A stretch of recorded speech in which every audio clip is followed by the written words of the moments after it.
Fala aí, torcedores do Dragão, torcedores de outros clubes, sejam muito bem-vindos ao canal. Meu nome é Victor Gader e hoje, às 9h30, acontece o jogo mais importante da história do Atlético Goianiense. Uma chance única de conseguir uma vaga numa final de Copa Sul-Americana, um campeonato internacional que nós temos grandes chances de disputar uma final e por que não vencer o campeonato, né? Vencer essa Copa. A situação é bastante favorável, temos 2 gols a mais, né, a nosso favor.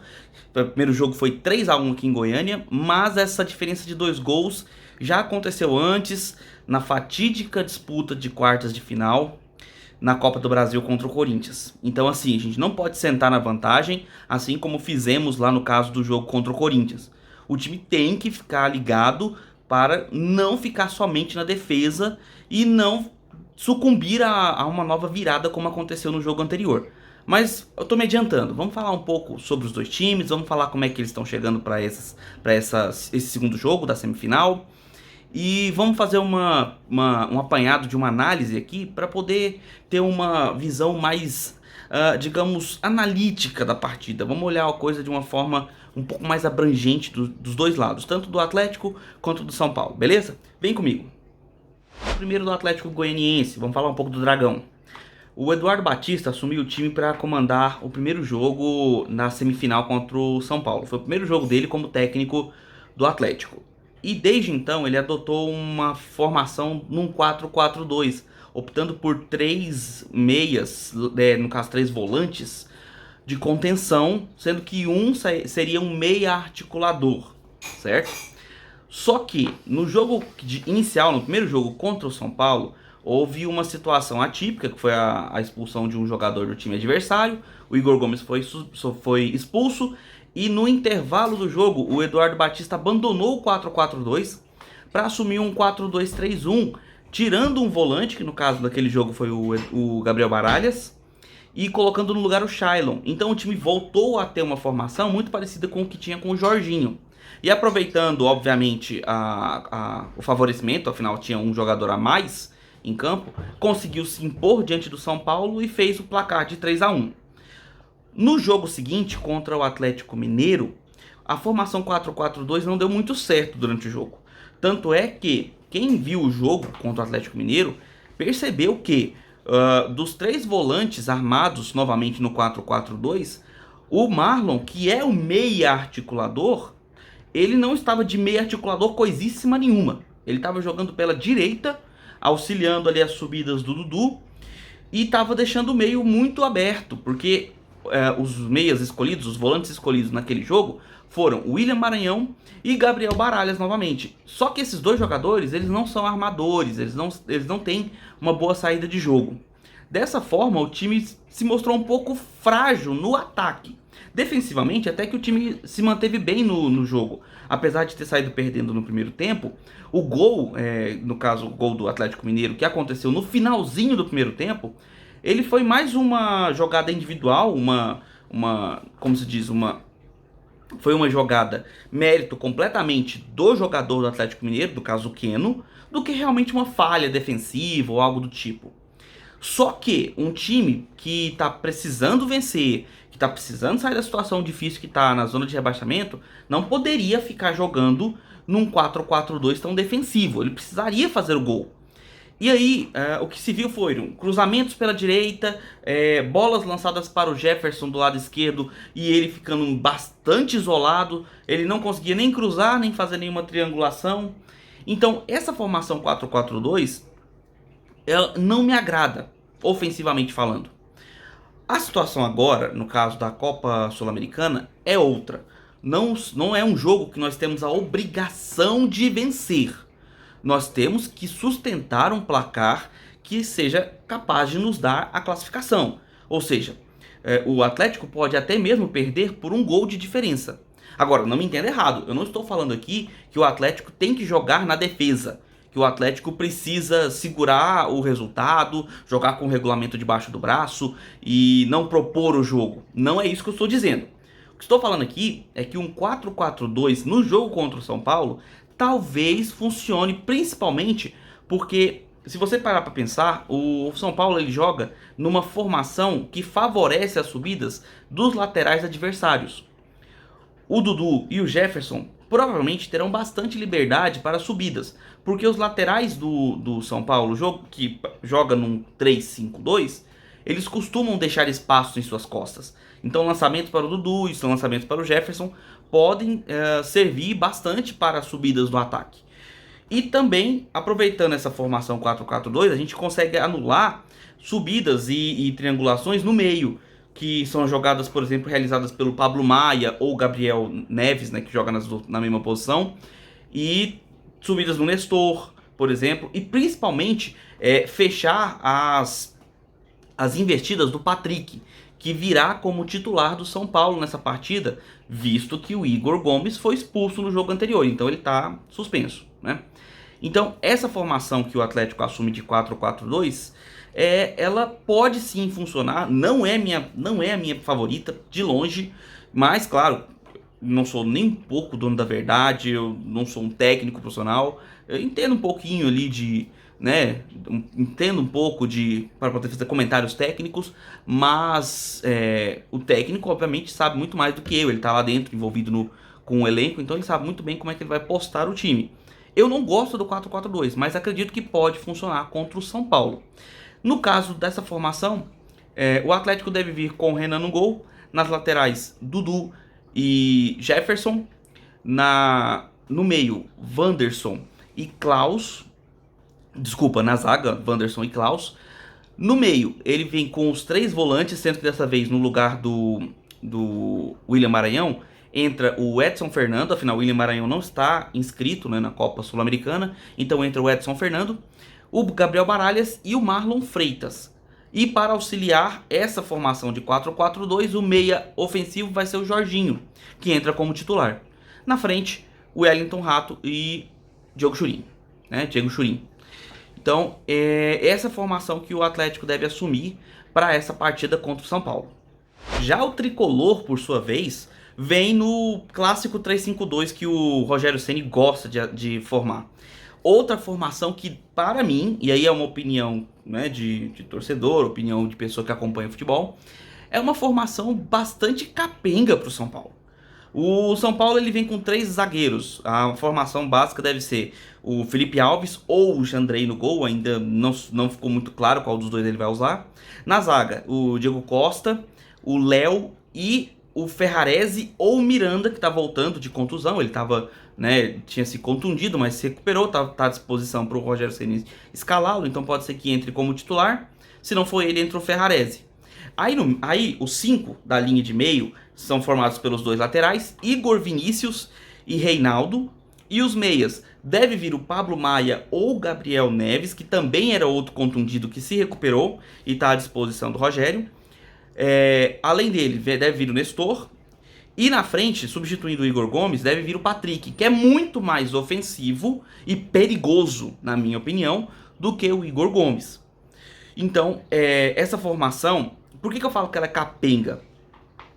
Porque, como os laterais do São Paulo não são muito velozes, e eles sobem para fazer apoio ofensivo a esses meias, normalmente eles deixam as costas para as subidas dos laterais adversários.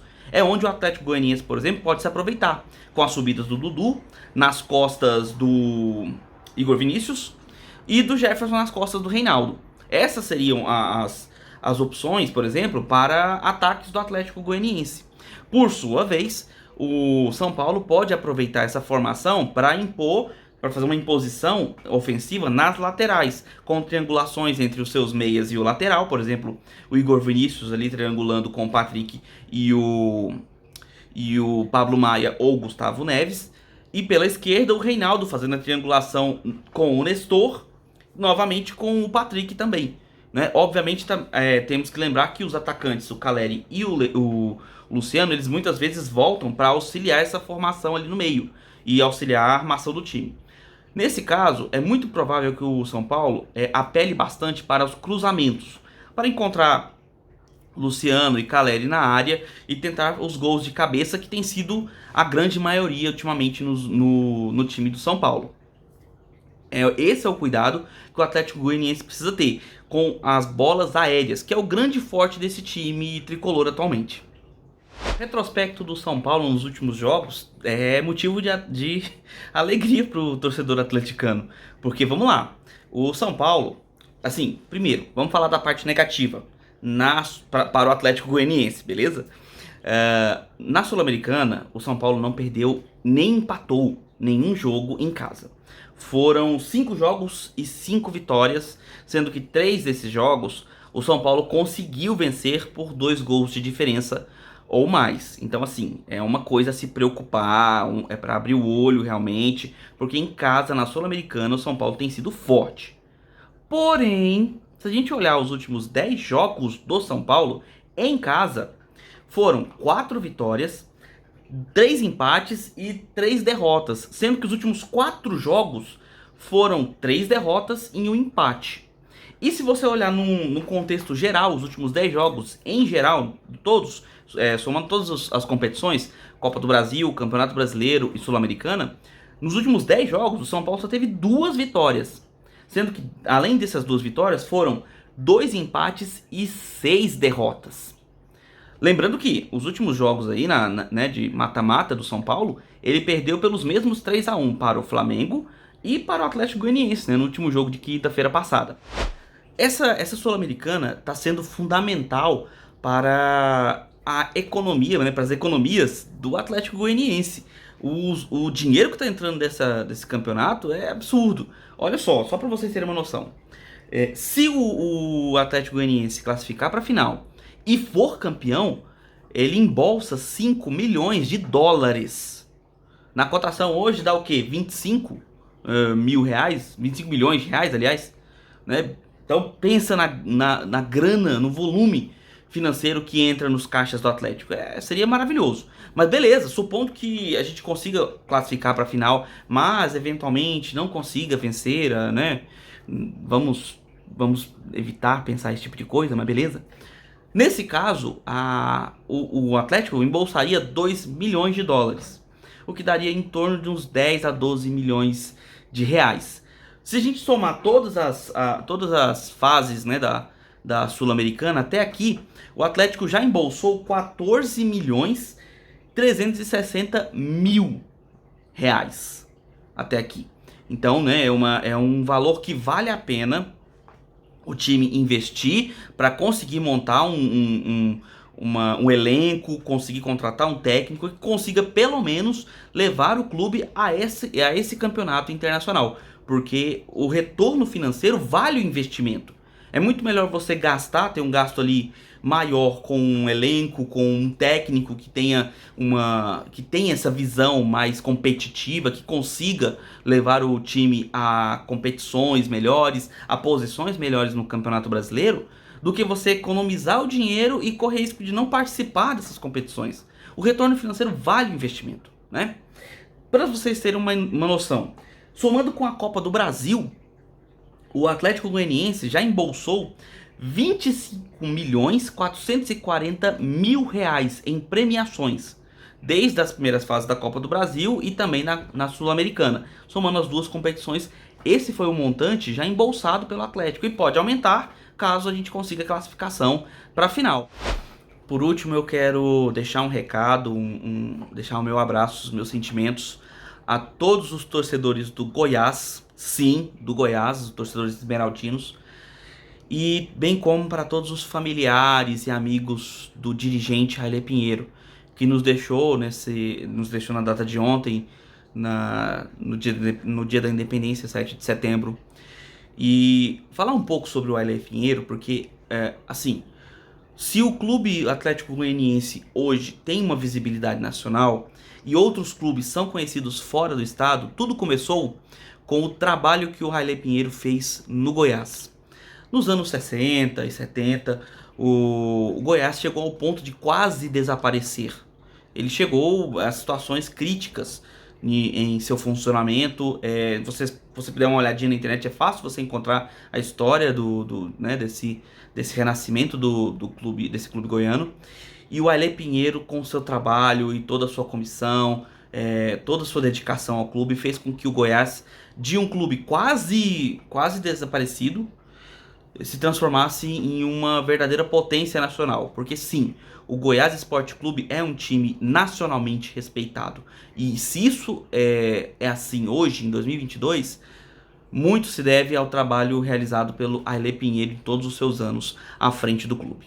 Então eu deixo meus sentimentos aqui à torcida do Goiás e a toda a família do Ailê e todos aqueles amigos e pessoas próximas, que vocês possam ter aí o seu coração respaldado, o seu coração acalantado, porque é uma perda significativa não só para vocês, como para todo o futebol goiano e, por que não dizer, o futebol nacional. Então é isso, galera. Se curtiu, deixa seu curtir aqui, por gentileza, ajuda demais aí no trabalho, no canal. Se discorda de alguma coisa, tem algum comentário a fazer, pode escrever aqui nos comentários, a gente lê tudo, a gente responde tudinho. E vamos pra cima do São Paulo, vamos classificar para essa final, o jogo mais importante da história do Atlético Goianiense. Vamos com tudo, vamos vencer, ou pelo menos vamos nos classificar, porque isso vai ser histórico, vai ser maravilhoso. E a gente se vê no vídeo de pós-jogo. Terminando o jogo contra o São Paulo, eu venho aqui trazer a minha análise e a minha opinião sobre a partida.